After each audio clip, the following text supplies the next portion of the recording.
Yo guys, Beast back with some more basic content. So today we are going to be building a nip powered, angled, built into stone and wood landing pad for our starships, as well as what is going to be my new glass farm. Not salvage glass, normal glass. So what I mean by this is frost crystals. Frost crystals can be grown in both biodomes, hydroponic trays, as well as your freighter if you so choose to, though I don't like using freighters. I will mention this base is going to be powered by Nip. If you aren't aware, the base power system in this game is not very good.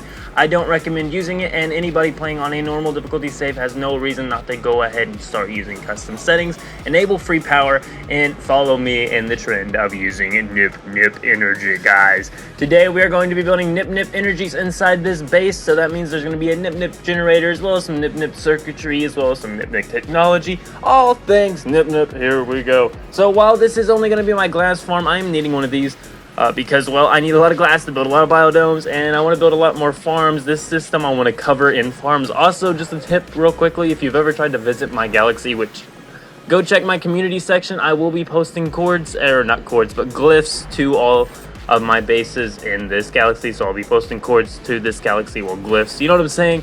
Anywho, go check my community section now, you'll see that. Anyway, here's how everything was looking. I added that little glass tube looking area. Also, this is the shelf I flattened out in the beginning. I did this because my storage system is actually a ship-based storage system. Yes, you heard that right. Yes, I use ships for everything.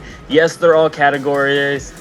Yes, I absolutely love it, except for when I'm building on mountains and I can't actually get any ship to summon. But then, I mean, you're kind of stranded anyway. You need your ship. So, anywho, that's why we added the landing pads, guys, because all of my storage is ship-based, and I like having access to it at all times. And I'm going to build in, like, the valley down below. I want to build a bunch of Nip farms, from biodome farms and everything else. I want to try a bunch of different styles.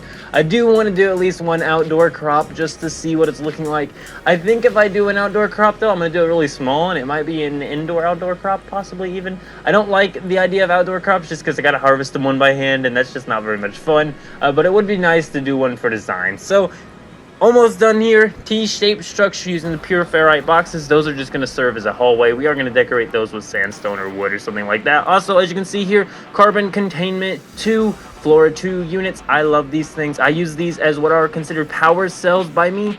And then there's the little conduit there. That is going to be the main battery bank for this base. That is the energy source. That is how I feel it is. Since you spend so much time building the Nip energy generators, it's about the same, if not more time, energy, thought, and everything put into it than just using the base power system. It even uses quite a few resources if you design it very well. It's all up to you on how many you use. You can choose not to use any. You can just use free power if you want to, honestly.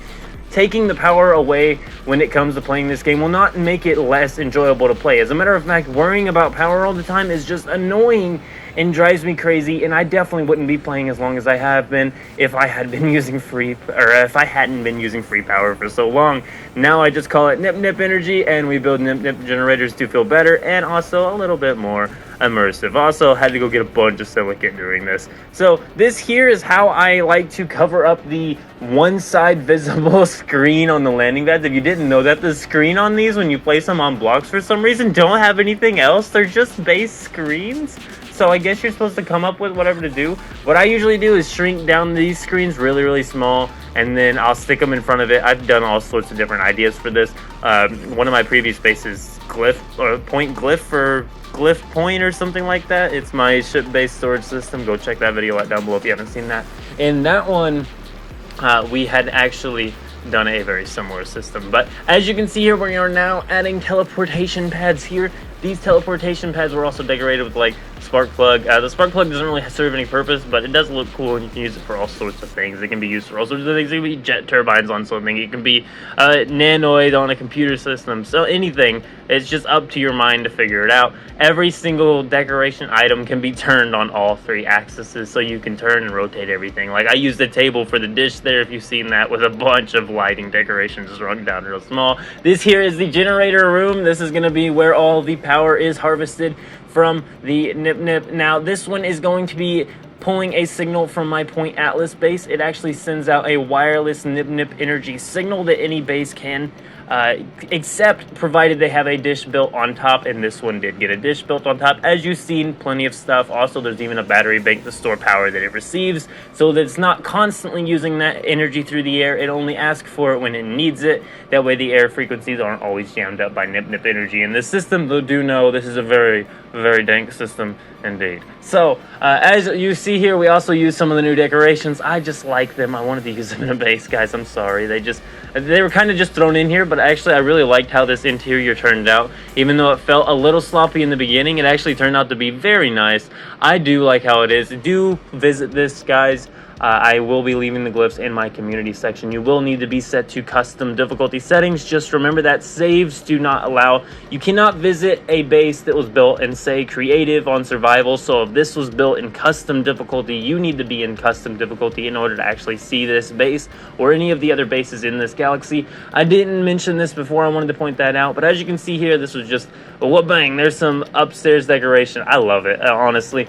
Trying to cover this up, I kept putting stuff over it, but then it caused a bug with the teleporter for some reason where we teleport on top of the roof, so I just left it unlocked and then put some green stuff around it, guys. It looked okay. It's the best I could do. I didn't know what else to do. As you can see here, this is my solution.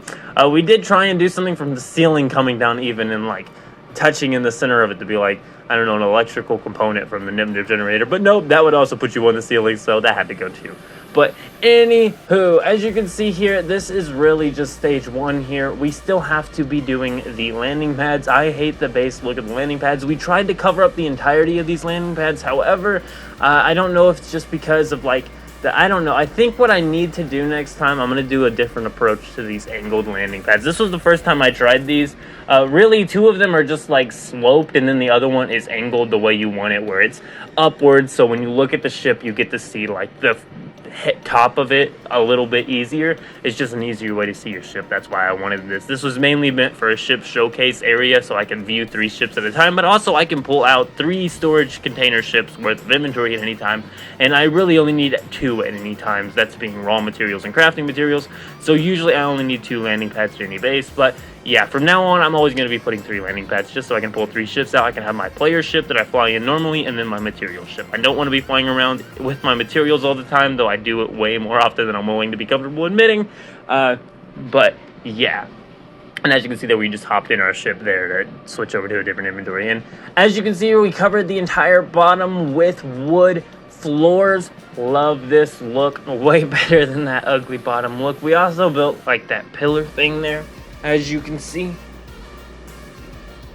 Now that is an unfinished pillar. That is actually like the rounded pure ferrite small rooms.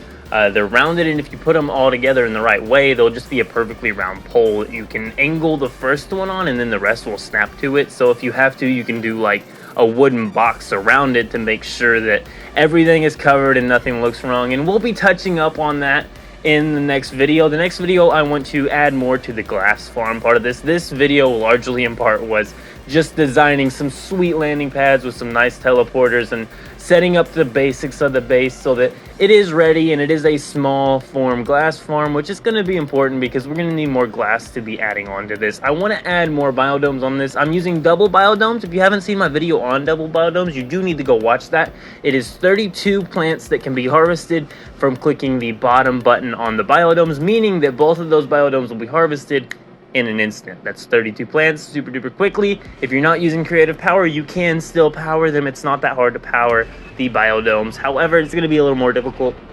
I do highly suggest just to go ahead and use nip energy. If you're on an expedition, you're not going to be able to, but if you aren't on an expedition, there is no reason not to be using nip energy. It doesn't affect anything.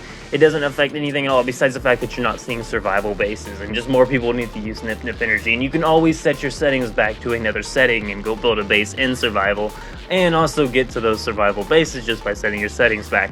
You can change your settings at any time. There's really no need to. Here's how the base looks good so far, guys. I love it. But I'm out. See you guys.